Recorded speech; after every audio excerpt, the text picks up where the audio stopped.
Un dos puntos máis importantes da sesión foi a aprobación definitiva da Ordenanza Municipal de Circulación. O punto saíu finalmente rexeitado. O grupo de goberno, o Partido Socialista, obtivo só respaldo de Ciudadanos. O resto de forzas con representación na corporación votaron en contra, ao entender que é mellorable e que o goberno non tivera en conta a maioría das alegacións presentadas durante o período de exposición pública. Con esta nova regulación, o Executivo pretendía facer fronte á crecente carencia de espazo público de estacionamento, á proliferación de novos sistemas de mobilidade persoal, que deben encaixarse mediante normativa municipal, e tamén ao predominio do peón respecto do vehículo.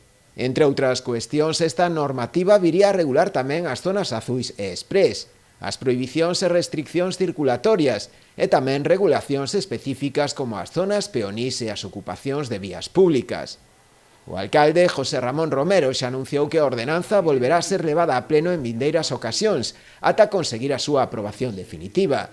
Pero o que está claro é que se quere facelo terá que negociar, xa que os seus 5 concelleiros son insuficientes para sacala adiante.